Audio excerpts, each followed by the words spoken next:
Thank you so much for the introduction. Hello everyone and welcome to the third OpendTect Technology Webinar. My name is Hesham Refayee. Today I'm going to talk about faults and fractures in OpendTect. As everyone knows, faults and fractures are very important elements in the oil exploration business.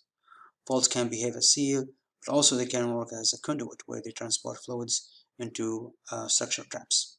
So it's very important to identify them in seismic data using the right attributes. In the faults and fractures plugin, we combine different set of attributes, all relevant to faults and fractures, different option of filters, and also a capability of extracting faults in 3D, fault planes in 3D, in addition to other various utilities. All are under one umbrella.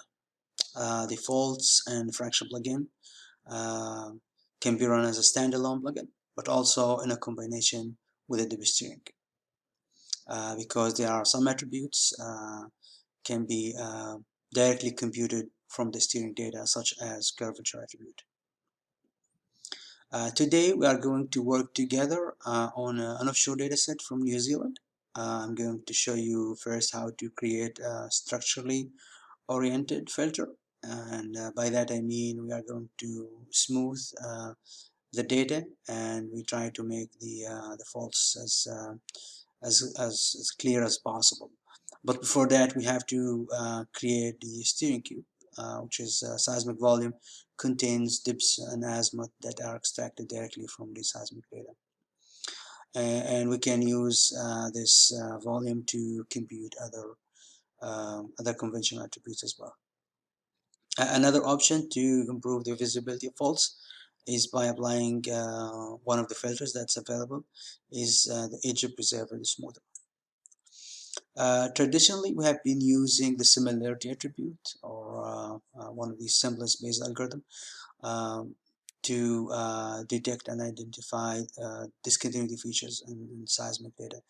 But the problem with the similarity is that it does not resolve a complete fault plane. As always, DGB responds quickly to the market needs by developing the most robust and powerful attributes that can help the interpreters achieve their best results. And for that purpose, we have developed the fault likelihood and the thin fault likelihood on the basis of Dr. Dave Hale algorithm. Such attributes can accurately produce and map or produce sharp fault images for the faults. Another unique unconventional attributes also, especially if you are dealing with a fractured reservoir in the basement, we have the basement fracture likelihood and the thin basement fracture likelihood. So as you probably know that the conventional attributes are not going to work to map those steep dip reflectors. So we do have the right attributes for you.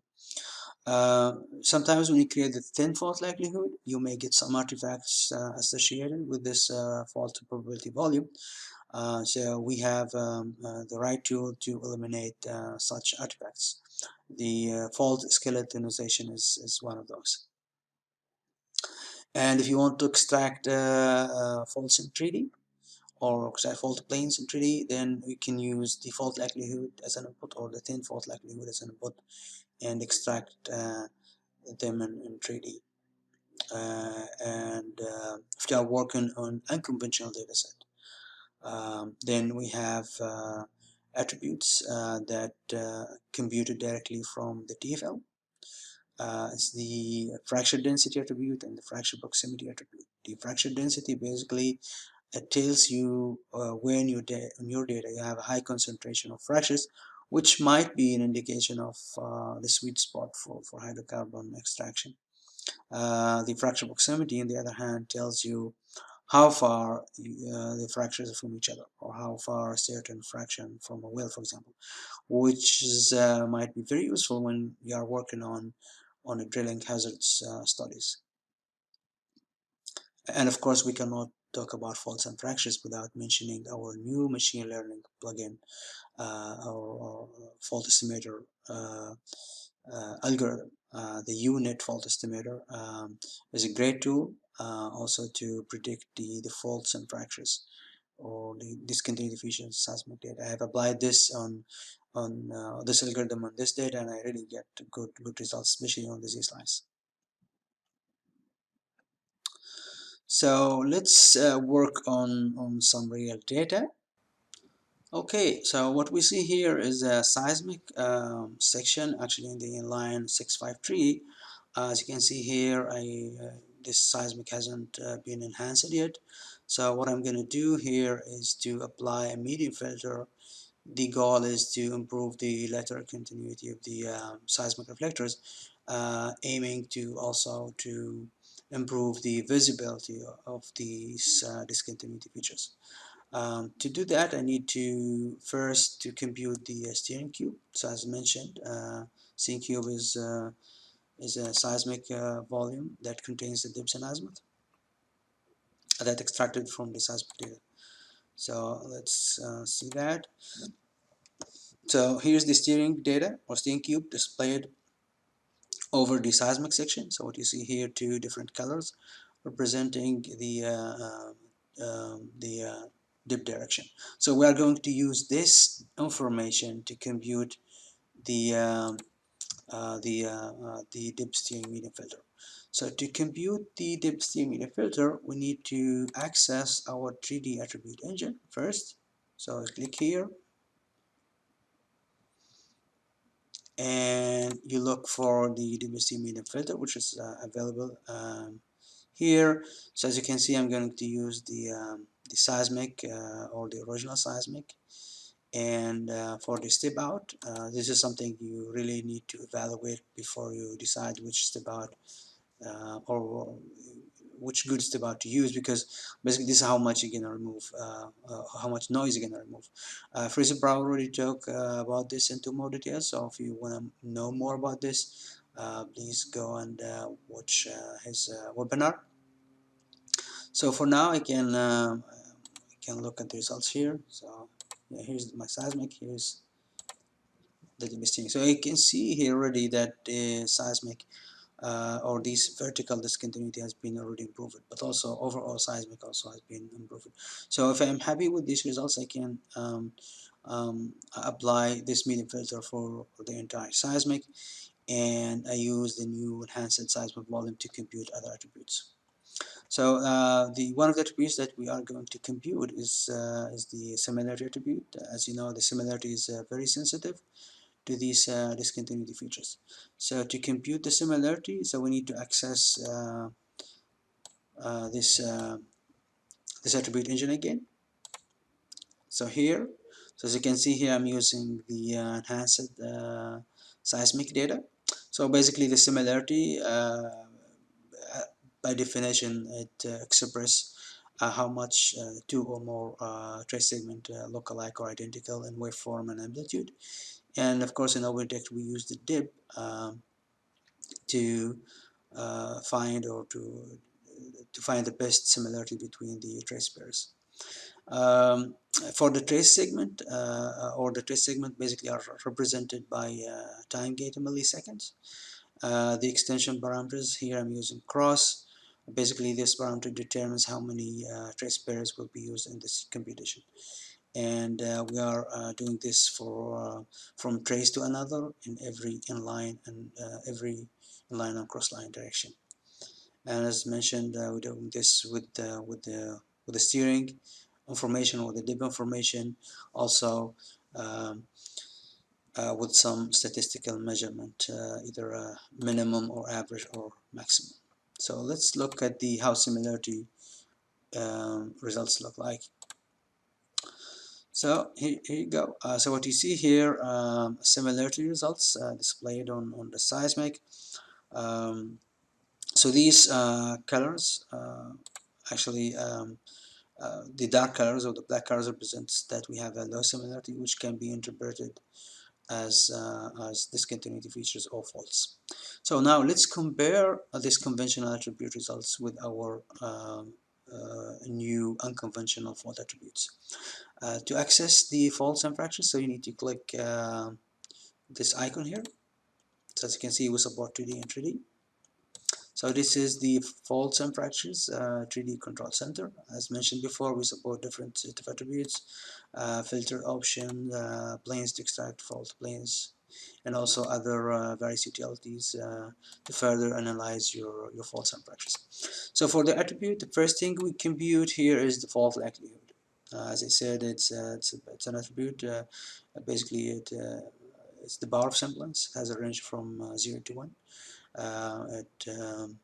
It scans for dips and strike in a seismic data, looking for the most likely discontinuity features caused by fault presence based on a given dip range. So if I click go here, the input is going to be my seismic volume subselection. I'm going to apply it for the entire volume, the advanced setting here. So filter size, as you can see, I have a very long fault limit, but if you are dealing with small scale faults, then you may want to increase the filter size. I'm going to keep everything the same. The only thing I'm going to change is the fault dip, because you can see here I have a vertical to semi-vertical fault, so I need to honor these facts. So by changing this, so I'm going to change it to 45 to, let's say, 89. So I don't want to skip any of these faults. So I'm going to close here. I give it right name or property name and hit run. So let me minimize this. Let me and look for the fault likelihood. There you go. Yeah, so here's the fault likelihood results. So you can see here the dark colors. That's 100% probability that there are faults there. Okay. So what we need now is to thin this out. We need to produce sharp and razor image of these faults. To do that, again, we go to this control center window and apply the thin fault likelihood. So as you can see, I'm skipping this one because you can directly compute the thin fault likelihood without doing this process by using the seismic volume as input.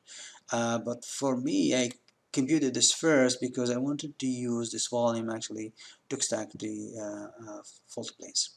So I'm skipping this one. I'm going here, create TFL from the fault likelihood, so I can go hit go, and I use my fault likelihood as an input. As you can see here, there's no parameters to use because I already have my parameters stored in this volume. So I just give the right name and hit run and close. So let's see how the results look like. So let me toggle this off and click on the TFL. So as you can see here, so the TFL results. So let me put all the values. So as mentioned, the TFL basically is a fault probability volume from 0 to 1. So as you can see, it did really great job for delineating these discontinuity features. However, we see some artifacts here and there, so this is something we can definitely eliminate in OpendTect. So one of the things that you can do just by playing with the color scale. So I'm displaying only the TFL values, sorry, between 0.5 and 1. So you can see already increase some of these decrease some of these artifacts. Another option, you apply the default skeletonization, which is it's from here. It's under the filters. So here I'm going to use the TFL as an input. The threshold, so I'm going to use 0.5 because I already tested this value and this is what I wanted to keep. And I give right name here and hit run. It should usually very quick. So let's look at the results together. So this is the TFL skeletonization. So as you can see, this filter did really great job in even thinning these faults and removing those artifacts. Another option also you can do is by applying the voxel connectivity filter. This is something also it's available. under the planes. So you can select it from here, but also you can do it or you can access it from the volume builder option here. Okay, so other unique attributes also available under the same attribute set is the basement fracture likelihood and the thin basement fracture likelihood. So basically, this attribute is designed and built on the same basis as the fault likelihood. The only difference is it works on the fractures on the basement. So basically, the fractures in the basement usually appear as a steep dip reflectors. So the conventional attributes are not going to work there. So you need a definitely unique attribute such as the basement fracture likelihood. Also another important attributes that are computed directly from the thin fault likelihood is the fracture density and proximity. As mentioned before, these attributes are very useful if you are working on conventional data set. So these attributes can be accessed also from here. So just highlight them, hit go, or also they can be accessed from the attributes 3D window. So as you can see here, so they are computed directly from the thin fault likelihood. So basically, you have a anomaly to compute either above or below. So basically, this attribute returns the ratio of the number of or the number of traces classified as fractures to the total number of traces in a circle within a given radius, of course, along the z-slice. And the same thing for the fracture proximity. So we can look together at the results when I applied them on a horizon. So let me bring this horizon up here. Change the display to the view north z so we can see the results better. So let me see.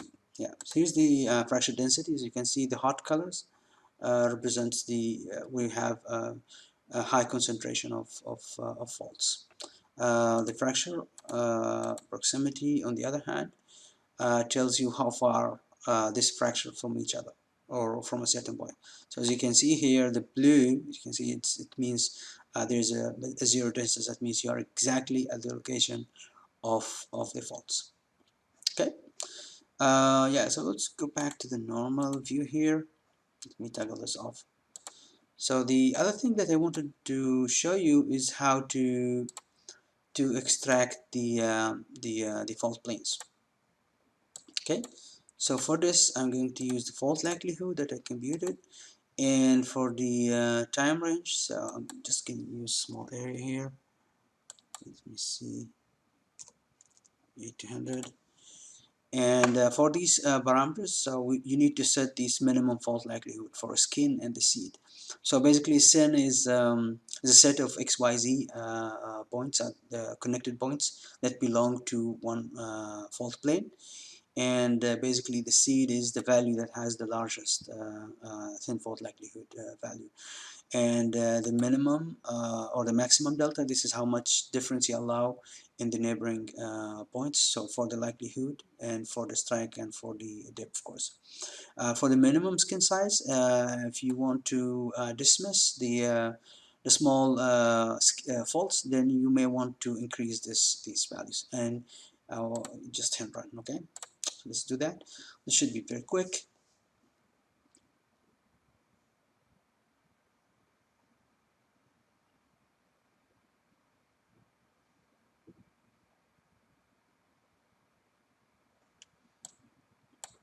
Okay,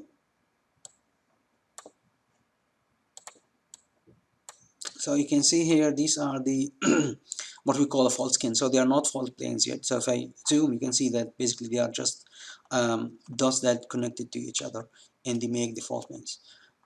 So in this fault skin QC, you see here's the Royce diagram that um, contains these fault information, so you know where these faults are basically distributed in this Royce diagram. And here's we have a distribution of 3 different histograms based on the skin size, based on the average strike, and also based on the average dip. Also, we have green sliders here to filter these faults. based on the skin size, but also you can do that based on the average strike. So you can see here from I wanted only the display from 0 to 1. So you can see here these are the faults that I displayed. The area that was excluded is displayed in gray, so I can include it by clicking on this. So this area now is the one that I discluded. If I want to have only a mirror to show the other side of this range, I click on mirror here, so you can see it there. So if I want to select one of these, so I click on shift, change the mode here to select on shift, so it turns to, you can see it turns to green again. Again, also you can see that I have here reskin selected. So if I click on extract, so these three will be extracted. If I want to extract everything, so Control A, and this will extract all the fault planes. I'm not gonna click on finish because I already did this, so I'm gonna close this window. I can minimize this and show you the results. Yeah, these are the fault planes extracted in 3D. Okay, so the other thing that I wanted to show you here is under tools is the rose diagram. So this rose diagram also is, you want to further analyze your faults and fractures. Sorry, the input is going to be thin fault likelihood. For the Z range, I'm going to only use the 500 to 1000. So basically we support two rose diagram types here, based on the strike count and based on the strike depth count. So let me try the first one first. This should be very quick, less than 15 seconds.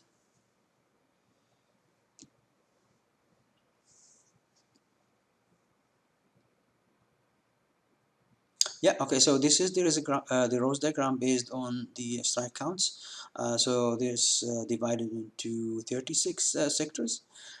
So it counts the number of samples in each strike sector. So the more counts in each strike sector, the longer the bar is. So let's check the other rose diagram type here, based on the strike and dip count. This also should be very quick. Yeah, so you can see here these color represents the number of counts each sector type or dip part has. So from here I can infer that most of my faults has a northeast, southwest direction, and they have a dip angle between, say, 50 to maybe 85. So the last thing I wanted to show you in this webinar is our new machine learning fault prediction algorithm. So let me toggle this off here. Let me bring the Z slice, display in the view north Z direction. And yeah, let me first show you the TFL results on this Z slicer. You can see that this is the TFL results. There's some artifacts associated there, but let me toggle on the unit. So you can see here the unit fault estimator did really great job in identifying and delineating these discontinuity feature, especially on the Z slice. With this, I conclude my webinar for today. Thank you so much for watching, and I'm ready for any questions.